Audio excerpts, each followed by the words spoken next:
Hello and welcome to the All About Pigeons podcast. I'm Phil, I'm Chris.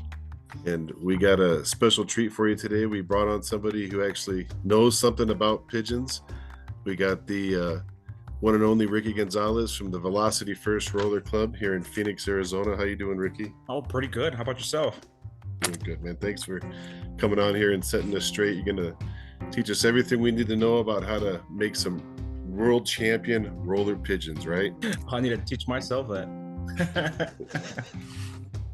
So that's We'll have to put this on Patreon if you got all that info. I know. Yeah, that's worth charging right there.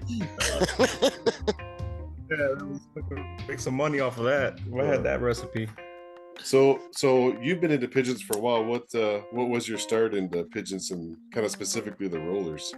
I've been around pigeons and specific rollers all my life. I have my brothers and game birds and roosters and stuff like that. So it was an upbringing in South Central LA, where we're from. You know, it's a big hobby out there. Came to Arizona, they brought it along with, and yeah, really, my brothers were the ones that introduced me into rollers, and I've been around them all my life, and finally got serious with them myself. Got out of the service in 2009, and about a year later got myself a house and decided I needed some birds, and I needed another headache in my life, so I got some rollers. Have you had a chance to compete in any of the World Cup flies? The World Cup flies, I believe I competed once. I've done multiple flies. I think the World Cup I've only done that one once. I think I've done the national fly for the V.F.R.C. I've done that one since 2017, I believe, is when I started competing. I was more successful, so I've been more successful in that when I qualified for the state of Arizona as a regional qualifier in 2019. Placed third in the nation that year, so that was a good year for me. 2020, we didn't have anything going on. 21 or 22 last year, I qualified again for the regional, and then made it to the final dance, but that didn't go so well. It was a very windy, stormy day, and so the birds didn't do so well. So that's the national. So I've been pretty good in the national. State flies, or within V.F.R.C, I've won the young bird fly in 2022, and then won the V.F.R.C club champion 2022 as well. So I won onesie twosies. Yeah, won a couple. You're gonna in this hobby, and especially rollers, you're gonna probably lose more than you're gonna win. Yeah, with being a part of the V.F.R.C. I guess I didn't even think about that, but yeah, you guys really break down a lot of the different flies and the way you compete there too. I mean, like you're saying, the state and the national. That's something I wasn't even really too aware of, honestly. Yeah. There's a couple. I know you mentioned the World Cup, and then you have your nationals. So for the V.F.R.C, that's a national one, and then you have your club championship, your club competition as well. I mean, we have, and then V.F.R.C itself. I mean, we have some really tough flyers here in Arizona. In Arizona, I mean, a lot of people. I don't know if anybody is familiar with some of the flyers that live in Arizona, but you got some big names and some good flyers. You have a national champion here. You have a couple, just to name a couple off my head.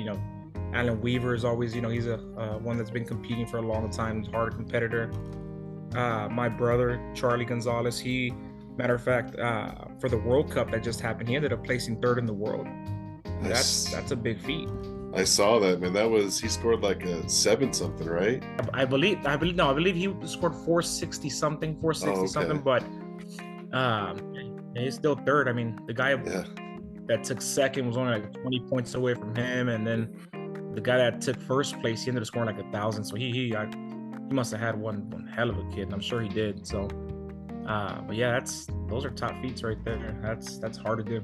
Yeah. Some of these new high scores, 1,000 points on up. That's incredible. Those guys are really putting together some serious teams. Hey, man. Guys, can you guys explain for me, the guy that doesn't know anything about rollers, what a fly is? So fly, so a competition fly, 20 birds. Well, it varies. You can go anywhere from 15 to 20 birds. You make up your team. You have 20 minutes to try to score as many points as possible with your team. Minimum depth that they have to roll is 10 feet. And more than 5 birds have to break together or roll together at the same time to score. Some of these, you also get multipliers depending on the depth, the quality of the birds. So there's different multipliers that you can achieve as well. The breaks, depending on how big the breaks are. So, between 5 and 9, they're just single digit, breaks. So if you get 6, you get 6 points. But if you get anywhere between 10 and, I believe it's 10 and 13 or 10 and 15, it doubles, and then it triples. There's a triple, and then there's a quadruple one. I believe it's when you hit all 20 birds break at the same time, but that's a very rare feat. I don't know if that's when a nuke goes off. But yeah. Oh yeah, I mean, I think I've yet to see one of those. Yeah. So the breaks, that's when your birds are rolling. Am I wrong? Yeah, that's when your birds are rolling together. 5 or more. Yeah, 5 or more. A lot of the it's just, rollers are just like homers, where you have different strains. There's some strains that are built to break bigger than others. It depends. I mean, you can get some pretty big breaks, and then when you see those go off, when you see those 10 plus bird breaks, I mean, that's it's amazing, man. That's what made me fall in love with it. Yeah, it's pretty awesome to watch. And out there, first day of dove season, watching birds fly. Every time I heard a shot, oh, he got him. One rolling. Pretty neat stuff. But rolling for, yeah. It was good. So when you say 5 at a time, now is that one coming out of the air and then 2 following and then 3, 4, 5, or is that all at the same time? What happens if I get 5 that go all at the same time and one comes in, say, quarter of a second later? It has to be a simultaneous break. So give me 1 second. There's, when you have birds, so some people, they want you to break, depends, and that's where it gets a little tricky with the breaks, because some judges want your birds to set up, break from the front, boom, you get your 5 plus more birds, and you get the points. Some they roll from the back. It's not always a bad thing, but usually you want them to break from the front. You want the whole team to stop, wait for each other, boom, break, you get your points. And they have to be, if you 5 roll, one rolls after that, they don't count that 6th one. It's just the 5 that go together. Okay. You can, the points, if the birds are flying back towards the kit, they still count as a part of the kit, so you'll still score points if 5 or more break. If you have more than 2 birds out, or depending on how many birds you're flying, if you have more than 2 birds that come out of the kit and are coming right back to the kit or shooting right back to the kit, and 5 break, then they don't count. Okay, so that's where it gets tricky, and that's where you as a trainer, you got to make sure. Yeah. And your kit, that's your group of birds, right? That's your flock. That's your group of birds, correct? Right. Your flock. Mm-hmm. And your outbirds, those are birds that are not flying with the group. Those are birds that are not flying with the group, correct? Right. Okay. Those are considered outbirds, yeah. And those are the ones that they should be releasing on dove season, start of dove season. Let them out. Let them get. So you're talking about how there's different bloodlines, like with how there are with homers. You got the Scions and the Van Loons and stuff like that. And with the rollers, I've heard of like the Masons and the Higgins and Weavers and Turners and stuff like that. Is there any specific line of rollers that you really key in with, and is that your family that you're working with or prefer? Or? Yeah, the ones that I'm working with now they're an English-based bird, so they are the Masons. Those are the ones that I'm focusing on. They've been really good birds for me. I mean, real good, just like you said, like your homers. So they got really good kit sensitivity, so they like to break together, they like to stick together. Really good homing ability. I had a different strain before, and it's just I just kept having overflies with the birds, where I would fly the kit together. They would come out, they'd be very active. but then they'd fly into the sunset, and I'd lose a whole kid, and wouldn't get any back. So I went over to this new strain, these English birds, and yeah, if you want to know about heartbreak, man, that's heartbreaking when you have a team disappear on you like that. But there's a lot of different factors that lead into that, so I can't necessarily blame that always on the family of birds. But I found this family, and they're good rollers. They really good kit competition birds, and like I said, they have really good homing ability, and they just work for me. Yeah. These are the ones that I'm working with. I think I have two pairs of like a color project that I got going on. But those are just more for me, not really for competition. Color must be them Turner birds. Some Turner. Yeah, they are the Turner birds. Got two pencils.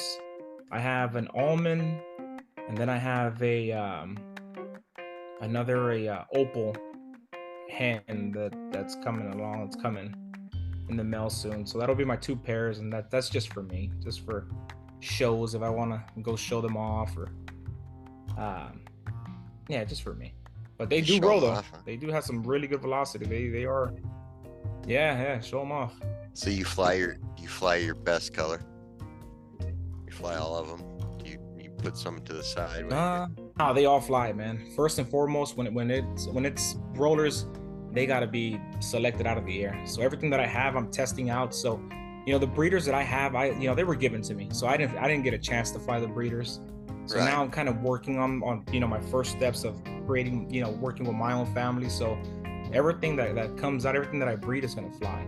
They have to be, selected out of the air first and foremost, before you get into some of that other nitty-gritty stuff. Yeah. So I won't breed anything that won't fly. How do I know if it flies? Yeah, I don't. I won't either. I just love to fly the birds too.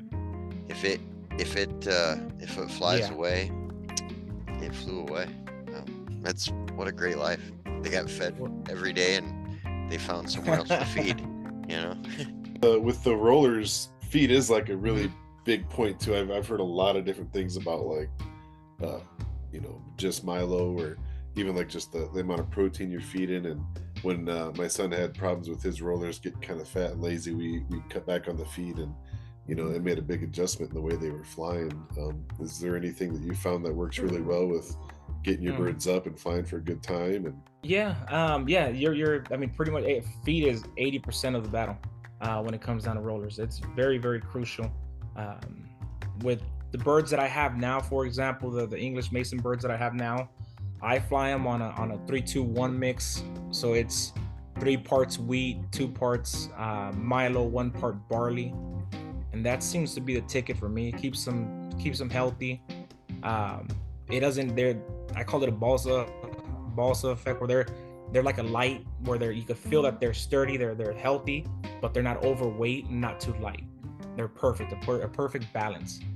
They're buoyant. So the barley, I use it as a buoyant, exactly. And I use it as a tool. So what happens is, sorry guys, when I feed them that 3-2-1 mix, what's going to happen is that helps me. The barley helps me gauge whether I overfed or underfed. If they leave the barley, that means I fed them too much. So I need to cut it back a little bit, and I can do that the next day. As soon as I see that barley being left behind, I know I've overfed them, and that's a problem, because that's when you start getting those overflies. They fly too high, they fly too long, and they get too strong on you. So that's my gauge, and that's a method that George Mason uses out in England, and so I've kind of used it. Well, I've started using it here as well, and it works for me. I like it. You can feed.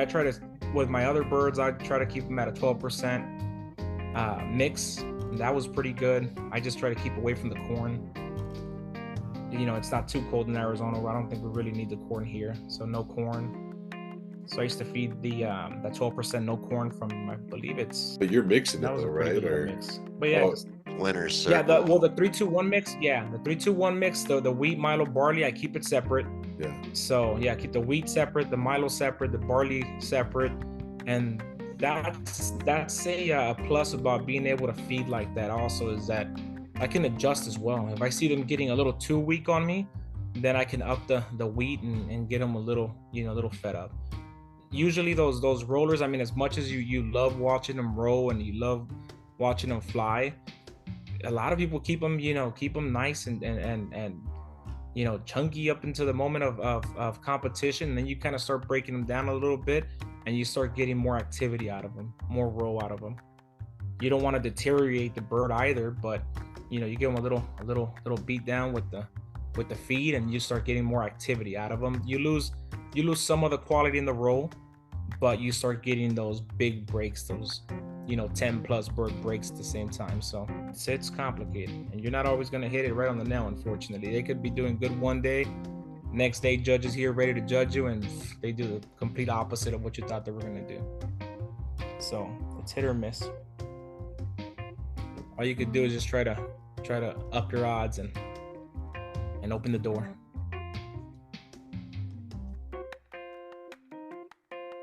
Another thing, as far as the got it mesmerized. Yeah. Oh, you broke up the Sorry, guys. I'm just muting. My lovely wife just got home, and my dog said hi. Apologize. So with one of the other things, I mean, because roller pigeons are just I love all performing breeds of birds anyway, and with the rollers, that's those are some real athletes for sure. And there's so many different things, like you're saying, how important feed is. So what about, like, I've heard this too, kind of boxing them up, keeping them in the kit box for a certain period of time and letting them get a little antsy and then turning them out? Or is flying them every day the thing? I know we had a problem with, my son would fly his every day right after school, but then when we were so on the clock with it, we started getting more birds of prey that, I swear that they were watching it too. They knew exactly, 4:30, but I mean, I've heard things about, like, let your birds sit in the box for a minute, like a day, a week, whatever, and then when you turn them out, they're going to be real antsy. They're going to want to jump up there and fly really good for you. I've also heard that letting them just free fly will actually kind of pull the roll out of the bird. That's kind of that goes into that fit bird. A fit bird will resist the roll. So the stronger they become and the more you fly them, the stronger they're going to become. They start becoming more resistant to the roll. So you'll start seeing that performance kind of, it'll go away.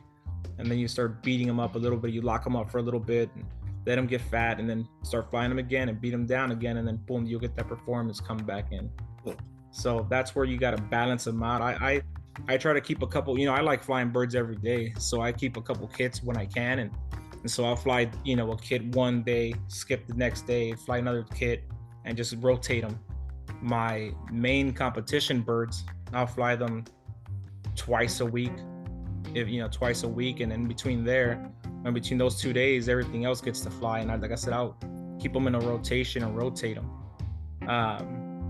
The box, I mean, everybody has their ways. Everybody has, a secret or a way they like to do their competitions, or certain, tricks and tools that they like to use. The box, I'm not a big fan of it. There's a guy on YouTube who goes by the name of Heine Biker, 4-time world champion. So he knows a thing or two.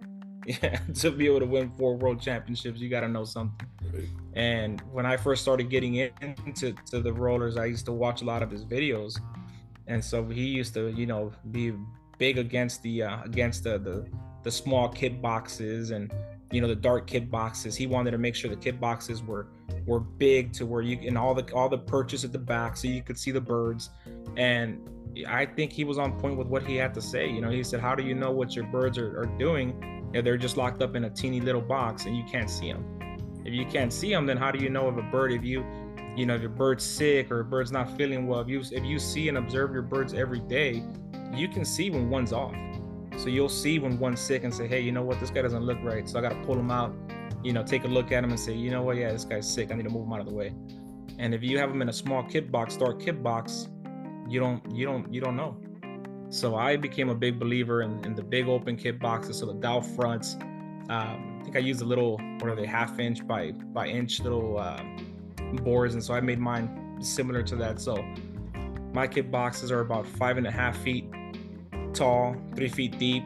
All the perches are on the back, box perches, and I could see right through, and I could see every single bird, and I know what, I can keep an eye on my birds. I take a look at them right before I fly them, make sure they're all, looking healthy, and let them out.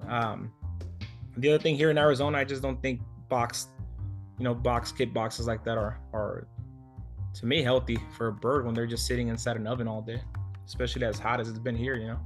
That'd be pretty tough to live in a box out here. Yeah. So what's your my Yeah. takeaway from Yeah. what you just said was that instead of using a Volkswagen bus for my kit, I should be using a Chevy Suburban. Suburban, yeah, Suburban or Excursion if you can find one. For sure. Well, I mean, if Yeah, keep them healthy. There. I'm still playing around with my setup. I mean, you see, I make a new one every couple of months. So I'll have a big one, little one, double, whatever. I'd like to do the European style loft, where they've got the boxes in the back of the loft, and then just open the front door. Because that's how I was flying them out of. That's why I was flying them before. Was out of a big old loft, and they still rolled. I don't know if they rolled. Oh yeah, those are sweet. Yeah, those are sweet. It'd just be inside. Yeah, I had a club member that did something similar to that, the European style kit boxes, or the loft setup, and the kit boxes inside were big stand-up kit boxes like that, and I liked them a lot. I think in the future I'll do something like that. A lot of that just is dependent on what a guy's got to use too. Not everybody has a lot of space. There's no set. That's why the pigeons are cool, because you can fly them in a small amount of space. Yeah, especially with the rollers. I mean, I think compared to some of the larger birds like racing homers and stuff, you can get away. I've seen some pretty small. Looks like they're flying them out of lockers sometimes. I'm surprised how many pigeons come out of those things. Well, bottom line is, if you can see them in the air, your yard doesn't need to be very big. I mean, there's some pretty small pads with rollers flying out of them. The sky is where it's at. You're watching them in the air anyway. Yeah, that's right. And there's a bunch of guys out there in California that fly like that. They don't have big yards out there, and they fly at little yards, but they're in the street watching them. It's cool. Next week at the convention, so that'll be fun. I really wanted to go to that. It's not going to happen this year. Something cool happened, so I gotta do something else. Yeah. Well, if you're just getting into rollers and that's something that you want to do, if you get a catch, one of these conventions and stuff, and go out there and you get to drive around, bus around for a couple days and check out different lofts, different setups. It gives you ideas for what, something that you might want in the future. You see different birds, different families. And to me, as a competitor, I love that. I love that, because one thing that I always told myself is that I wasn't going to become loft blind and think that I had the best birds in the world and just say, best birds are here in my backyard, and just, be loft blind. And I said, nope. So my goal is to go around, see what everybody else is flying, compare what I have to theirs. And then, if I need to make adjustments, I make adjustments. But how am I going to be the best if it's like football, I think man? You gotta watch the tape. Oh yeah, exactly. I know. I want to go to that. I will. It's going to be a thing next year for sure. This year, I am just going to focus on putting my setup together and getting my few birds that I got breeding, stuff like that. Yeah. Learn how to fly the ones I got and see what's going on there. I had like 60 birds flying at one time, and not everything I did was right. So I'm learning all over. I like that. I like that term. You know what? That's a lot of people become loft blind. They think they have the greatest thing in the world. In their backyard, the greatest birds in the world, and sometimes they need a shot of reality. It comes in the form of a competition.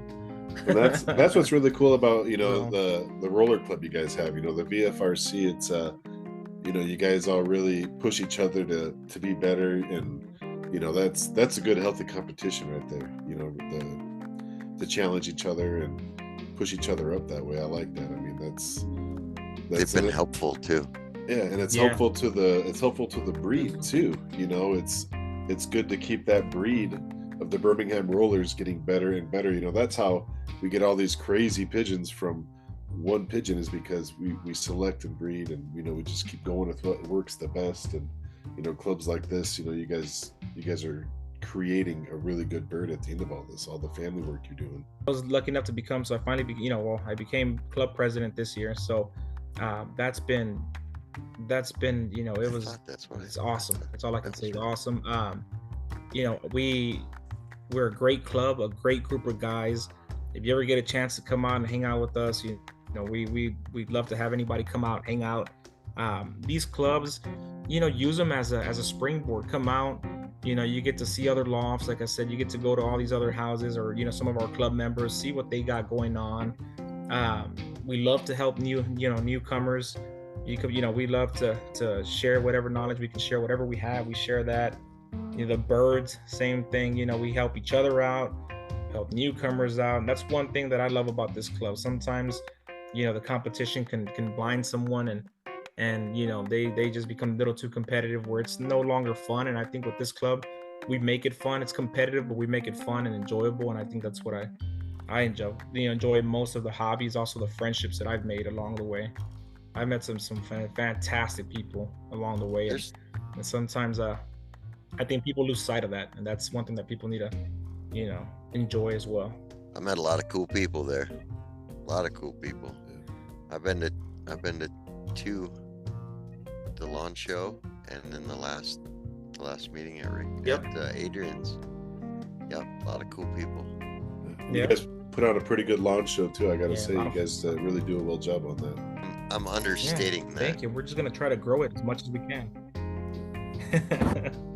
Yeah, no, we're gonna try to make it bigger and bigger every single year. So every single year we'll try to make it bigger and try to, you know, promote the hobby, the fellowship, and you know, camaraderie. You just enjoy the birds, enjoy the people.